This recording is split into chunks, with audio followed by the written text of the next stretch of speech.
오늘 본문에서는 몇 가지 인물들이 등장합니다. 그래서 그 인물들이 세상을 어떤 방식으로, 어떤 마음으로 살아가는지를 살펴보고, 그리고 우리는 이제 1차적으로 우리는 그 중에 어떤 인물과 지금 가장 비슷한 상황 가운데 있는지, 그리고 두 번째로는 이들이 이렇게 되어야만 했던 이 아픈 시대의 현실을 하나님께서 회복시키기 위해, 이스라엘을 회복시키기 위해 정말로 애를 쓰고 계시는 것처럼 이렇게 각자가 각자의 자리에서 슬픔을 경험하고 몸부림치고 있는 우리의 현실을 하나님의 나라가 임함으로 돌파구를 찾고 해결될 수 있도록 함께 기도하는 공동체를 위한, 교회와 나라를 위해 기도하는 시간으로 가지려고 합니다.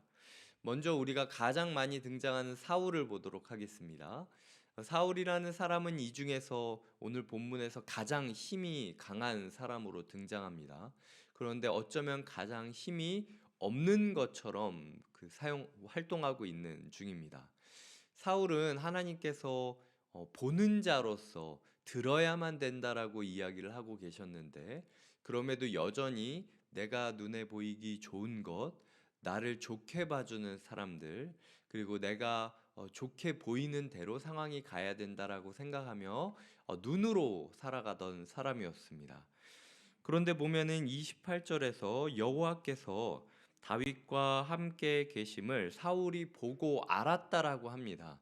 그러니까 하나님이 오죽 답답하셨으면은 눈으로 살고 있고 귀를 사용하지 않는 사울에게 눈으로 볼 수 있도록 다윗이 어떤 사람인지 보여주었다라는 거죠. 그런데 눈으로 보는 사람이었음에도 불구하고 정작 자기가 보았던 사실을 인정하지 않고 오히려 그것으로 인하여 평생 더욱 두려워하며 평생의 다윗의 대적이 되는 사울의 모습을 우리가 볼 수 있다라는 것입니다. 하나님이 나에게 보여주기만 한다면 내 삶이 바뀔 수 있어 라고 기도를 하지만, 정작 하나님이 보여주셨음에도 불구하고 아무것도 바뀌지 않은 인생으로 살아가고 있다라는 것이죠.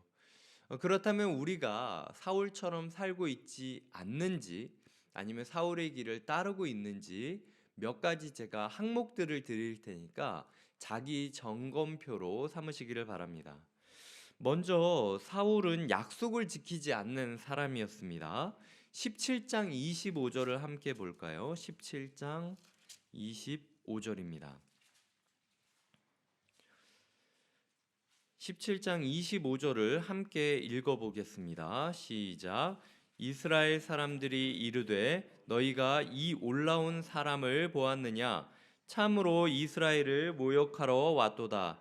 그를 죽이는 사람은 왕이 많은 재물로 부하게 하고 그의 딸을 그에게 주고 그 아버지의 집을 이스라엘 중에서 세금을 면제하게 하시리라. 아멘. 골리앗을 만났을 때 사울이 세 가지 조건을 겁니다. 그러니까 골리앗을 만약 누가 쓰러뜨려 준다면 이 세 가지를 이뤄주겠다라고 하는 것이죠. 그 첫 번째는 왕이 많은 재물을 주겠다. 두 번째는 딸을 주겠다. 세 번째는 이스라엘 중에서 그 집에 세금을 면제시키겠다라는 부분이었습니다.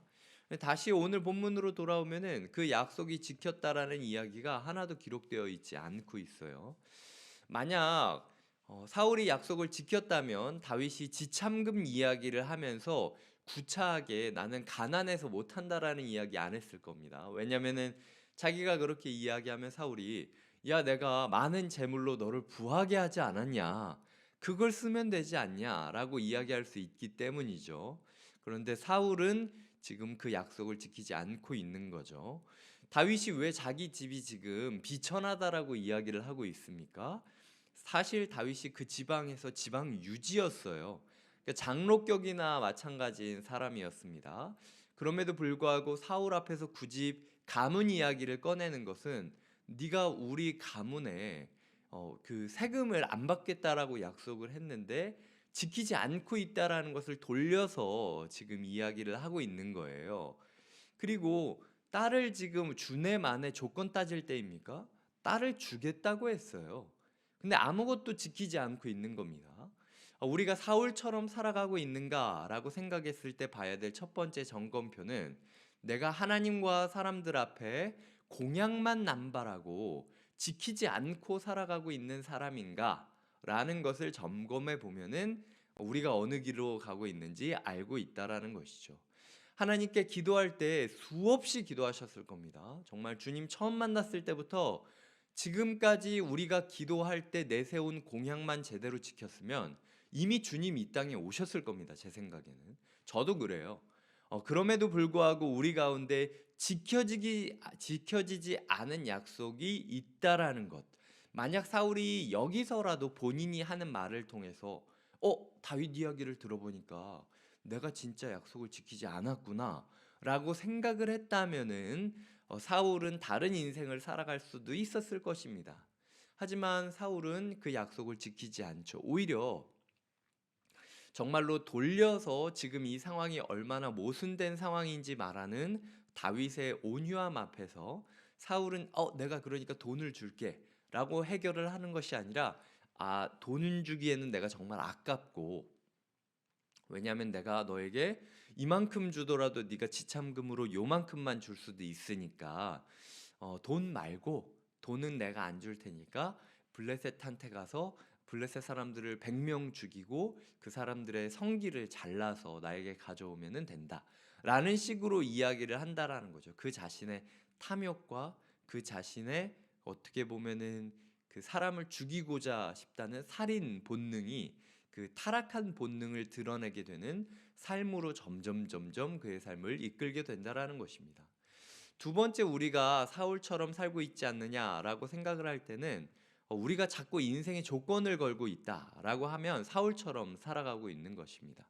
자꾸 이 정도 해주면은 이렇게 될 거고, 요렇게 해주시면 내가 이렇게 할 거고, 하나님과 사람 앞에서 자꾸 조건만 내걸고 있다면 우리가 사울처럼 살아가고 있다라는 것을 기억하시면 좋겠습니다. 세 번째로는 19절에 보면은 그 첫째 딸 메랍을 다윗에게 줄 시기에 다윗이 만약 이렇게 거절했다 할지라도 사울이 정말로 내가 너에게 딸을 줘야 된다 그렇게 약속하지 않았냐라고 생각을 하면서 선한 마음으로 이것을 추구했다면 계속해서 메랍을 결혼하라고 다윗에게 권했을 겁니다. 그런데 지금 메랍이 혼기가 찾아 메랍을 팔아버리고 있는 거죠. 정치적으로 자기와 긴밀한 관계를 맺어야 될 무홀라 사람 아드리엘이라는 사람에게 이 여인을 아내로 주고 있습니다. 어떤 학자는 메랍이 이미 무홀라 사람 아드리엘에게 사랑에 빠진 상태였는데도 사울이 다윗과의 정략 결혼을 위해서 이용했다라고 이야기하는 학자도 있고요. 어떤 학자는 이것을 가리켜 이 사울이 일관성이 없다. 그러니까 이러면은 이런 거지 이랬다 저랬다 할 정도로 말을 지키지 않는, 말의 일관성이 없는 사람이었다라고도 이야기를 하고 있습니다. 어쨌든 현상적으로 봤을 때는 이랬다 저랬다 한 거는 사실이죠. 의도가 어떻든 간에 우리의 삶 가운데 자꾸 이랬다 저랬다 하는 그 변화가, 흔들림이 있다면 우리가 사울처럼 살아가고 있다라는 것입니다. 네 번째로는 비밀을 만들면서 자꾸 뒤에서 뭔가 작업을 하고 있다면 우리가 사울처럼 살아가고 있는 것입니다. 자신의 시도가 실패하자 지금 사울은 신하들을 은밀히 불러서, 비밀이 불러서 지금 뒷작업을 시키고 있습니다. 내가 이렇게 하는 건데 이런 의도를 하니까 니네가 몰래 가가지고 이렇게 좀 상황을 만들어 봐 라고 뒤에서 정치질을 소위 하는 사울의 모습이 그려지는데, 우리의 삶 가운데 이런 뒷작업이 많다라고 한다면은 우리의 삶이 사울처럼 살아가고 있다라고 생각하는 것이죠. 내 삶 가운데 아무리 나를 포장하려고 한다 할지라도, 뭐 이렇게 돼서 블레셋 사람이 죽으면은 뭐 나에게도 좋고 내 왕권에게도 좋고, 그리고 블레셋 사람에게 다윗이 죽으면 뭐 그건 어쩔 수 없는 일이기도 하고, 이런 식으로 자기 변명을 하면서 뒤에서 우리가 뭔가 공동체 가운데 아니면은 뭐 다락방 가운데 뒷작업을 하면서 누군가를 죽이기 위한 계획을 세우고 있는지 돌아보아야 된다라는 것이죠. 그리고 마지막으로 사울처럼 살아가고 있지 않느냐라는 자기 점검표는 마음 가운데 두려움이 쌓이고 있다면 우리 마음 가운데 사울처럼 살아가고 있다라는 증거입니다. 하루하루 새벽이 되었습니다. 어제보다 오늘 더 하나님 가운데 주시는 복된 평안과 사랑이 충만하십니까? 하나님은 사랑의 하나님입니다. 하나님은 인자의 하나님입니다. 하나님은 화평의 하나님이십니다. 그 화평의 하나님께 한 걸음 더 다가갔다면 마음이 평화롭고 따뜻하고 행복한 것이 당연한 일이라는 거죠. 그럼에도 불구하고 오늘 우리의 하루가 어제보다 더욱더욱 두려워함으로 시작이 되었다라면 그것은 우리가 사울의 길을 걷고 있는 것이다 라는 사실을 기억하셔야 된다라는 것입니다. 그렇다면 이 사울의 권력 아래 어떤 사람들이 존재하는지 이제 세 가지 부류로 살펴보도록 하겠습니다. 첫 번째 부류는 메랍과 미갈입니다. 메랍과 미갈은 당시 여인으로서 어떻게 보면 남성보다 훨씬 더 안 좋은 입지 가운데 살고 있었는데 지금 철저하게 이용당하고 있는 메랍과 미갈의 모습을 우리는 보여줍니다. 그러니까 이 시대 가운데 이렇게 사울의 길을 따라가면서 자기 권력을 행사하는 국가 지도자, 그리고 기업 사장, 그리고 가정의 부모로 인하여 이 가정과 직장과 교회와 사회 가운데 메랍과 미갈처럼 이용당하는 여인들, 단지 약자라는 이유만으로 철저히 이용당하고 사용당하고 버려지고 내쳐지는 사람들이 우리 곁에 있다라는 사실을 기억해야 한다라는 것이죠. 이 메랍은 어떻습니까? 메랍은 이 사람한테 팔려갈지 저 사람한테 팔려갈지 철저히 수동적으로 받아들여야만 하는 상황 가운데 있습니다. 그녀의 인생 가운데 능동적으로 선택한 일이 단 하나도 없습니다. 미갈은 어떻습니까? 누가 누구를 사랑한다는 가장 고귀한 감정마저도 타인의 탐욕에 의해 사용되어지고 이용되어지는 정말로 비천한 인생으로 전락해 버리게 됩니다. 그러니까 아무리 수동적으로 살았던 메랍이든 아니면은 능동적으로 누군가를 사랑하고 순수하게 요구했던 미갈이든 인생을 어떤 태도로 살아가든 간에 어쩔 수 없이 이용당하는 희생자들이 있다라고 하는 겁니다. 하지만 하나님께서는 그들의 이름을 이곳에 성경에 분명히 기록하고 계시면서 이 시대가 얼마나 슬픈 시대였는지 대표적인 희생양으로 이 둘을 기록하고 있다라는 것을 기억하셔야 됩니다. 만약 오늘 우리의 삶이 메랍과 미갈이라 내가 정말로 철저하게 이용되고 내가 아무리 발버둥 쳐도 내 순수한 마음 한 조각까지도 세상이 나를 어떻게든 자기의 의도에 맞춰서 이용하려고 한다라는 비참함 가운데 살아가고 계시는 한 분이 계시다면 하나님께서 메랍과 미갈이다라고 우리의 이름을 불러주시며 우리를 다독거리고 계시다라는 사실을 위로로 삼으셔야 된다라는 것이죠. 두 번째 사울의 시대 가운데 있었던 부류는 사울의 신하들입니다. 지금 사울의 신하들이 지금 사울이 잘못됐다라는 걸 알고 있어요. 사울이 약속을 지키지 않았다라는 것도 알고 있습니다. 하지만 이들은 이렇게 이야기하겠죠. 난 아무것도 한 게 없어. 내가 어떻게 하겠어? 내가 뭘 어쩌라고?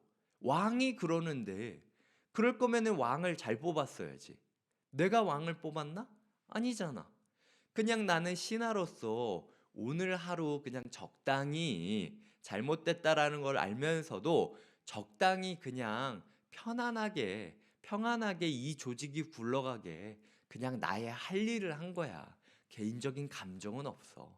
라는 식으로 우리가 그냥 하나님 윗사람이 쏟아붓고 있는 분노나 계략이나 탐욕을 우리가 필터링해 주지 않고 그냥 쏟아붓는 도구로 우리가 전락되어지고 있다면 하나님께서 우리에게 경고하고 있다는 겁니다.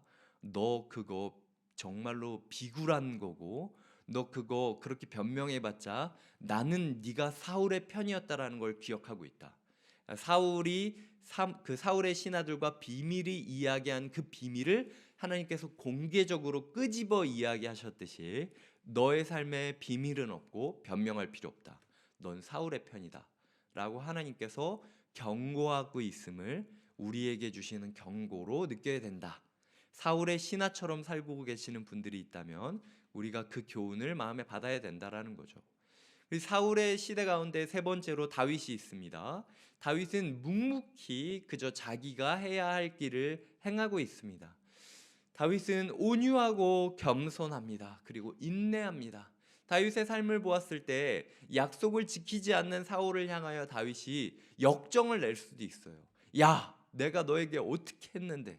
네가 미친 짓을 할 때마다 내가 음악을 연주할 뿐만 아니라 네가 나를 알아보지 못했을 때도 내가 너를 위해 골리앗을 싸워서 이기지 않았냐?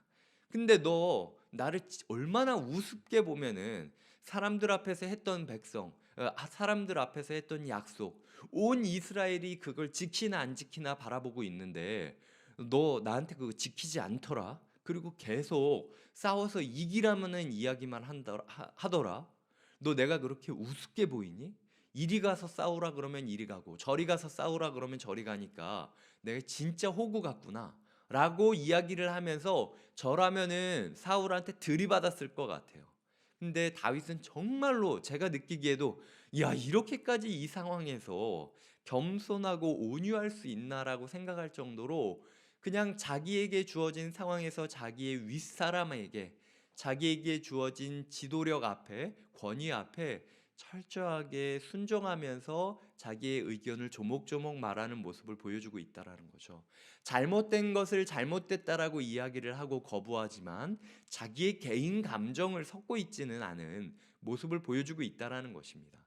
거기다가 지금 사울이 어떤 괴계로 지금 자기를 그곳에 던져주고 있는지 누가 봐도 어린애가 봐도 알아요. 지금 혼자 가가지고 지금 거기서 자기 소수의 사람들과 함께 그 사지로 뛰어들어가가지고 이제 수비 전쟁을 하는 게 아니라 침략 전쟁을 벌여라. 가서 죽으라는 이야기입니다.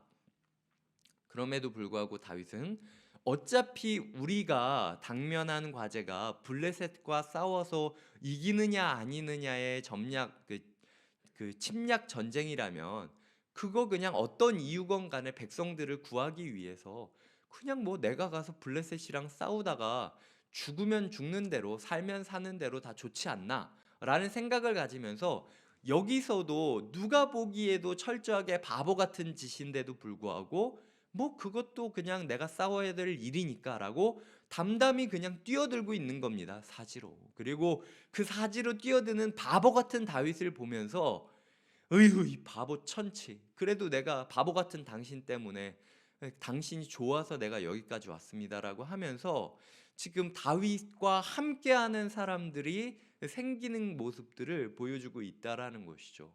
사울이 주었던 괴계와 흉계와 그 간교한 조건들이 오히려 다윗을 용맹하게 만들고 다윗의 사람들이 누구인지를 증명시켜주고 사람들이 다윗의 이름을 높이게 되는 기회가 되게 되었다라는 것입니다. 그것이 다윗의 인생이었다라는 것이죠.